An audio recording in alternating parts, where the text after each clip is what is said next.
வணக்கம், நான் உங்க அட்வொகேட். நம்ம இப்ப ரொம்ப அதிகாரம் பேசணும். 4.5 வருஷமா 5 லட்சம் கோடி சூற்றல் மட்டுமே தெளிவா இருந்த திமுக ஆள் அட்ரஸே காணா போயிட்டாங்க, அப்கமிங்கா போயிட்டாங்க. என்ன 4.5 வருஷமா 5 லட்சம் கோடி சுருட்டிட்டு போனாங்க, வேலை பார்க்கல.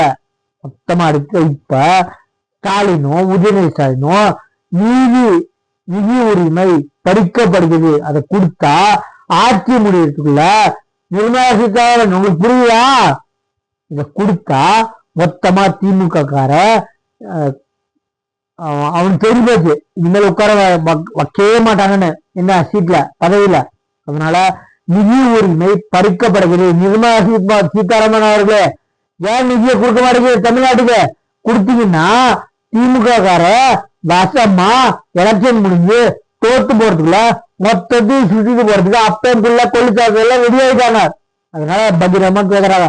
4.5 வருஷம் ஆள் எந்த இருக்காங்க, அப்கானிங்க இருக்காங்க மொத்த குடும்பமே.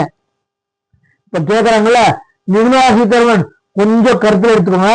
பட்ஜெட்டில் நிதி ஒதுக்காமல் தமிழ்நாட்டை ஒன்றிய அரசு வஞ்சிக்கிறது. காமா வஞ்சிக்கிறாங்க.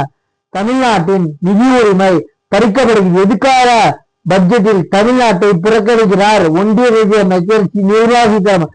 உனக்கே ஆய்வுச்சுன்னா ஒன்றியத்தை கண்ட்ரோல் பண்ற பைனான்ஸ் மினிஸ்டர் அவர் கொஞ்சம் கூட யோசனை இருக்காது. அந்த லேடிக்கு என்ன, அந்த பெண்மணி கொஞ்சம் கூட யோசிக்கிறா?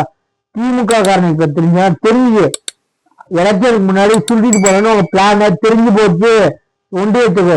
அதனால இப்ப எக்காரணம் பண்ணீங்க நண்பர் பல்ட்டியா மொத்த குடும்ப தலைவர்கள் நின்னாலும் ₹1 கூட ரிலீஸ் பண்ண மாட்டாங்க. எழுதி வச்சுக்கோங்க, சரிங்களா?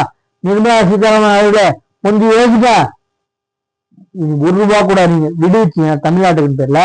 இந்த எலெக்ஷன் முன்னாடி திமுக கார மொத்தமா சுற்றிட்டு போயிடும், நக்கிட்டு போயிடும், தமிழ்நாடு காணாம போயிடும். ரிலீஸ் பண்ணுங்க.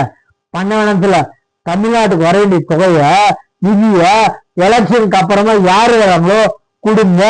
இப்ப கொடுத்தீங்கன்னா நக்கிட்டு போயிடுவாங்க, சரிங்களா? தேங்க்யூ.